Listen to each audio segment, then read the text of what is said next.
Hi there. My name is Richard Gayle, and welcome to Radical Shift.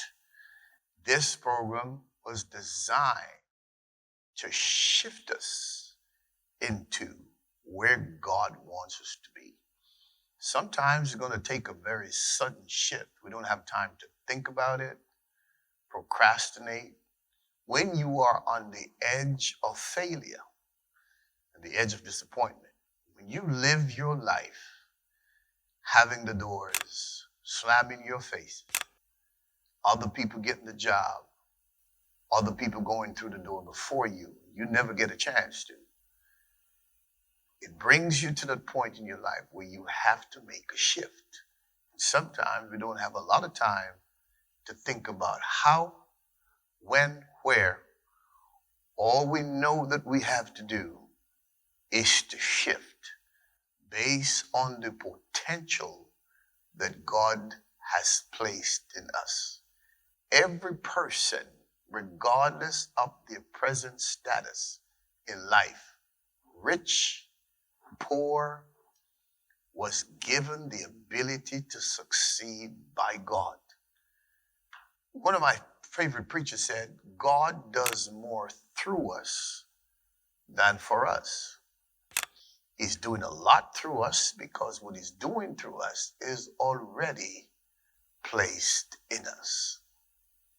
God has created us to do what he placed us here to do and to be. But there's so many people out there tonight or today in different parts of the world that are settling. They live a life settling for whatever comes to them, whatever is offered to them. And I understand the struggle. I do understand it. But I have news for you. We don't have to live our lives settling in places we don't want to be. Jobs we don't want to work, neighbors we don't want to live beside, or people who are on our cases all the time. We have the ability to change that. Well, one of the things I don't take too kindly is that when people say I can't do better. And finances is not always the only way to do better. We can change our minds on situation. We can change our perspectives. And sometimes changing our perspectives does not change things geographically. What it does is to liberate your mind from where you are. And anytime you begin to envision where you want to be, then your body is going to eventually follow your mind. God has given us the potential to change our situation. And there are times when we can't immediately change the situation. But here's what we can do. We can change our attitude towards the situation. And oftentimes when we change our attitudes towards the situation begins to change to reflect our attitude. For example, if you know somebody that you have to communicate with and it's always a contentious communication, you can't change the fact that you have to talk to this person. But if you change your attitude towards a person, begin to, be softer on your words, be kinder, then that person oftentimes will change the way they respond to you. And the whole conversation will change simply because you change your attitude towards the situation. Change does not start on the outside. Start within the mind. Again, wherever the mind goes, the body goes. I want you to stop putting a lock on yourself. Stop putting a limit on yourself. Here's how you do it. Get rid of words out of your vocabulary like I can't, I don't know if I can, I don't have the tools, I don't have the money. When you speak those words continuously in your life, what do you think the results are going to be? You will never succeed, you will never attain, and it's nobody's fault but yours. You have to watch yourself talk. You have to watch what you're continuously saying to yourself.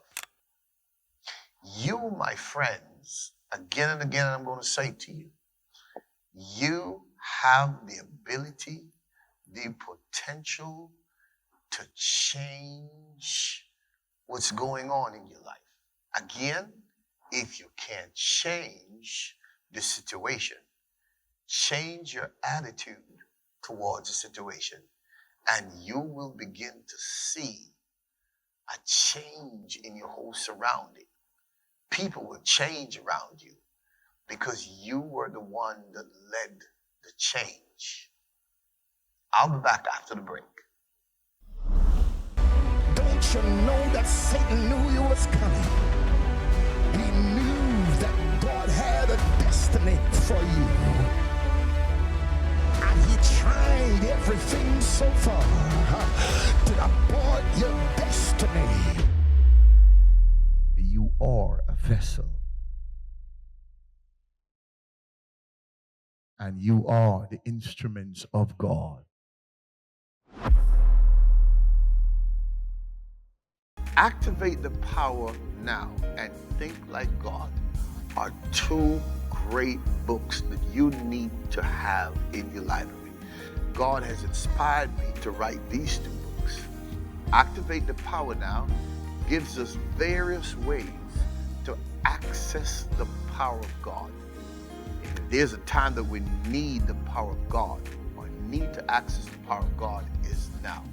Think Like God teaches us how to think, not only as a man, but to think like God. But when we begin to think like God, we can access God on another level. Make sure you have these books. They will change your life and lead you into new understanding and new divine discovery. Send me an email or call the number on the screen, and I will make sure you have these books.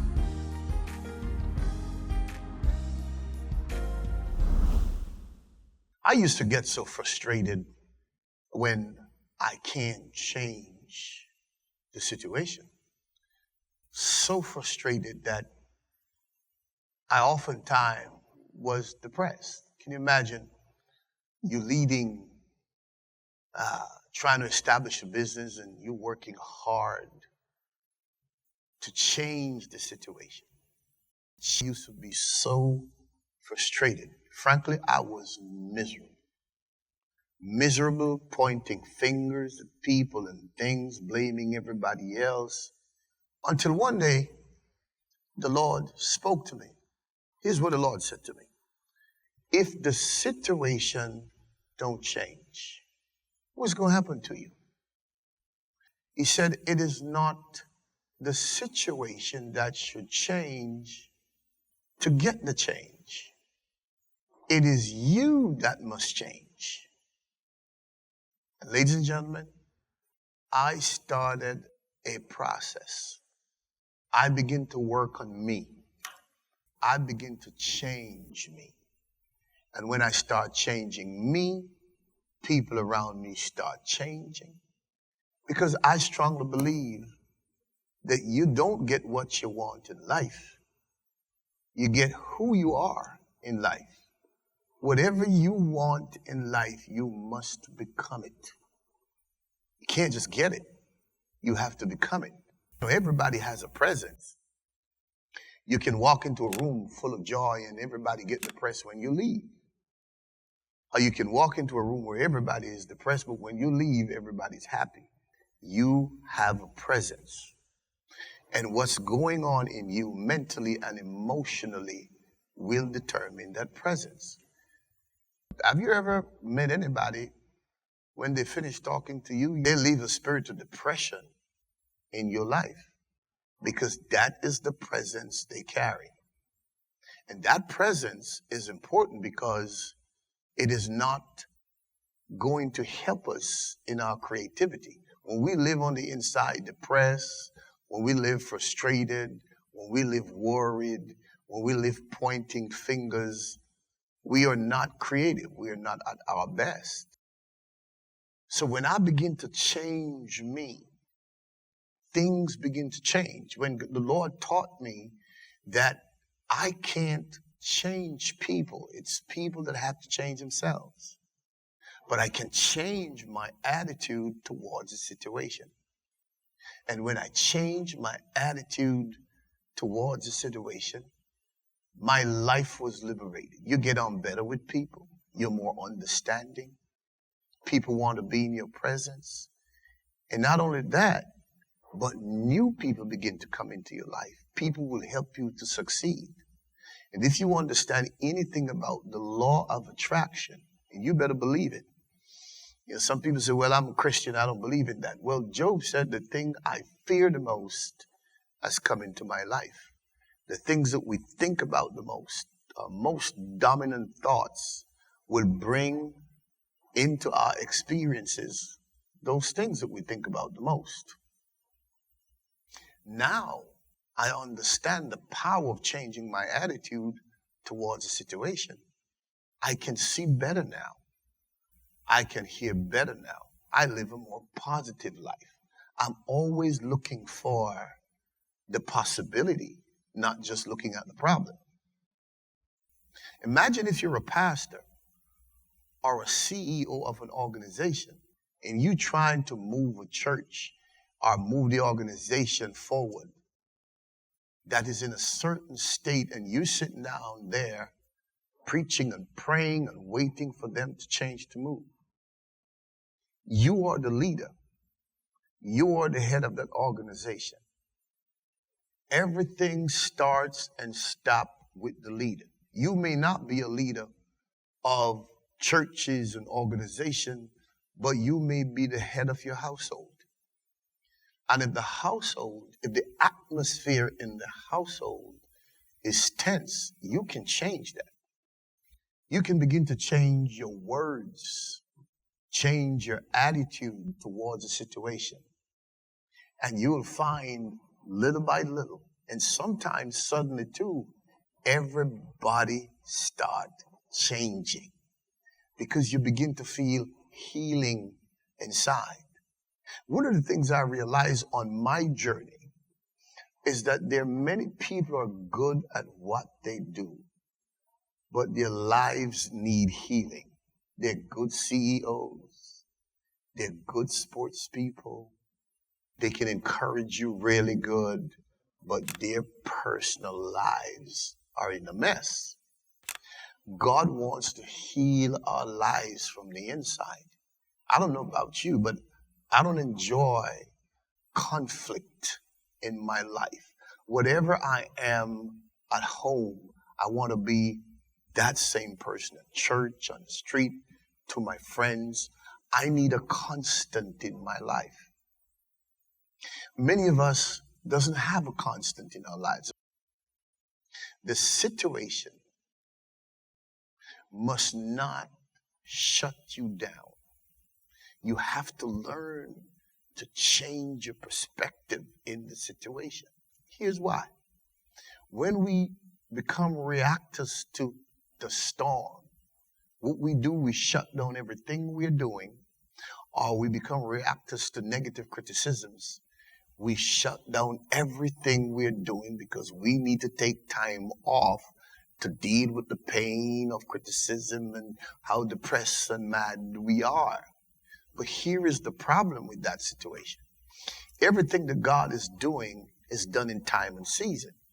And do you realize that sometimes just as you take that time off to deal with that negative criticism, that was the time you need to pursue your goals, because you were this close to your deliverance. You were this close to the change you seek.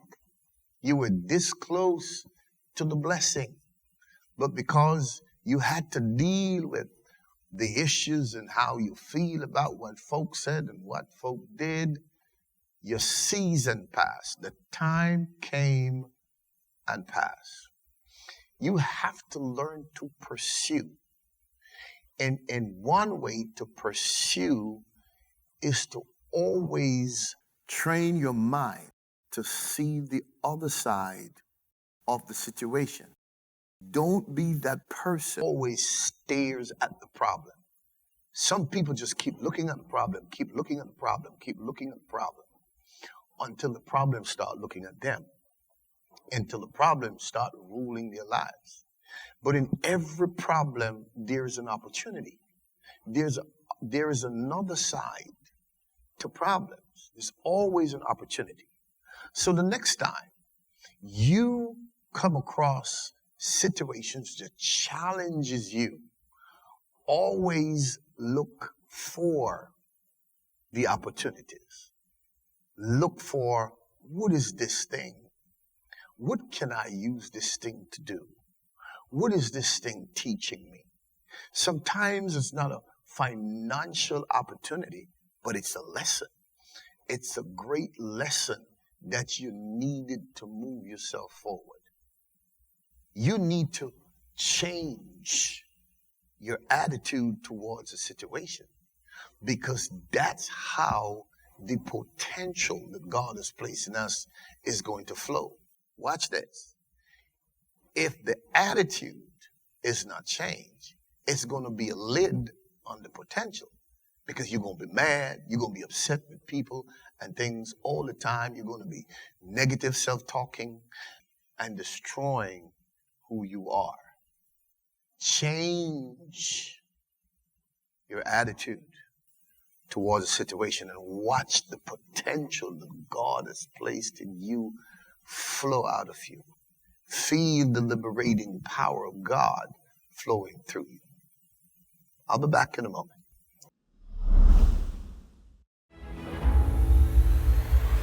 The gap between one's dreams and goals are getting wider for many. Roadblocks after roadblocks, negative self-talk, old patterns, and lack of self-awareness plays a silent, destructive, dominant role in their lives. It's time to dismantle these silent forces and rise to our God-given potential. Rise with Coach Richard Gayle, an independent life coach, trainer, leader, and speaker. For life coaching, contact risewithrcg@gmail.com. Telephone 416-820-9669. Vessels, instruments that is used by God to flow into the earth.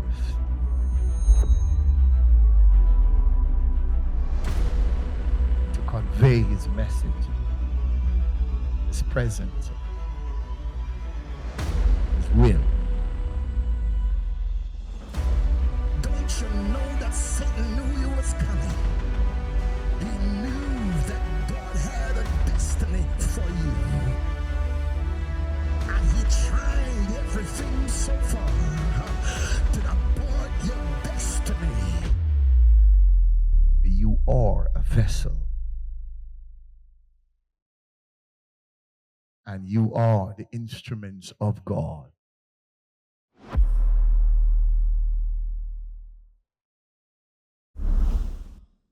Welcome back to Radical Shift. I've been talking to you about changing your attitude towards a situation. Now I want to talk to you about managing you. Self-awareness. That is such a powerful tool. And self-awareness is not just about knowing about the potential that God has given you, but you need to know who you are. When God created a man, he put him in charge of his work. But that also includes himself. I realize that we can be successful failures.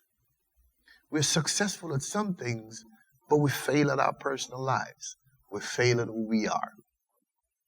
We fail at being good husbands and good fathers, good friends and good brothers and good mothers and good cousins and good sisters. But we're successful.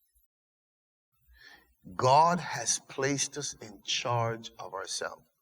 Now, God has given you your life to live. He is the head of your life, and you are the next person in charge of you.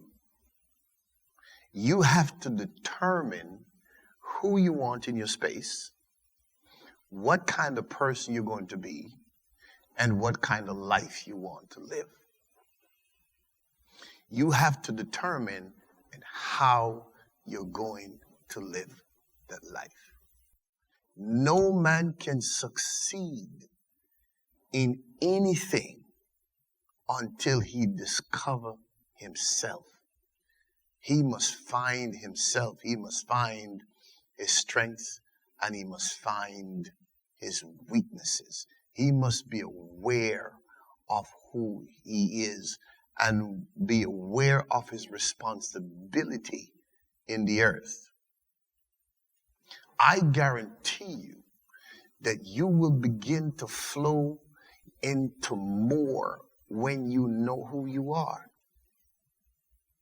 Don't allow people to tell you who you are. If you don't know yourself, whatever labels they put on you, you're going to be that. If they call you a name, you're going to be that. You're going to respond to everything people say about you. You're going to respond to the negatives. When you know who you are, you will know your value. You will know how valuable you are. And when you live a life of value, then certain things you will not respond to. You cannot respond to everything when you determine what kind of life you want to live, when you determine how valuable you are. I promise you, if you adapt some of these principles, some of these things that I'm telling you, your life is going to change. And it doesn't matter what situation you're in. You are not going to go out where you are. You may not be in a good place right now. You may be trying for years and years to get a breakthrough in your life. But once you have come into self-awareness and begin to make the changes mentally, physically, and socially, I promise you where you are will be a temporary place. It's only a pit stop. God is going to teach you what to look for and how to manage yourself and manage your life. And God is going to move you into the place of success. When I begin to understand who I am, and I love to talk about this, the first thing I begin to feel is that liberation, that freedom inside. I was not bound anymore to what people think. I was not afraid of what they say. I wasn't afraid of failure anymore. I felt free. I stopped taking life so seriously. I could laugh at myself. I could talk about myself because I understand who I am. Where you are is not where it's going to end. You are on the verge of moving into a different place. You're on the verge of changing, shifting your perspectives on life. And when you shift your perspective, you will begin to understand how powerful that is. When I shifted mine, I had mixed feelings. On one side, I was happy. On the other side, I was so sad. I was saying to myself, where was this all the time? Why didn't I know this all the time? If I knew what I know now, many of the stuff and the tears and the negative feelings would not have come into my life. I say to you today, quit giving yourself permission to fail. Quit finding an excuse to fail. Your present circumstances does not define you. Let me say it again. Where you are, what you're going through, what you're dealing with does not define you. You are more than where you are. They threw a little fellow in the pit named Joseph. They stripped him, threw him in a pit, sold him as a slave. He ended up in prison. But none of those places were strong enough to destroy him. Everywhere he was in a negative, the Lord was with him. How did that end? He went to the throne in Egypt. He was a governor in Egypt. Do you understand that your situation cannot prevent you from getting to where God wants you to be? Do you know that your destiny, regardless of what you're dealing with in your life right now, stays the same? Did you know that Satan can't stop you? People can't stop you. The only person that can stop you from getting to your destiny is you. You. If you think negative, if you believe that where you are define you, if you will not change your attitude towards a situation, if you will not change your perspective on things, if you keep seeing the problem and not the opportunity, you will be the one who disrupt and destroy your destiny. Satan can't do it. Only you. Because God said it before the foundation of the world. And if God said it, all you need to do is to believe it and start walking in it. Thank you so much for joining me here again on Radical Shift, where we keep it simple, we keep it real, and we keep it straight.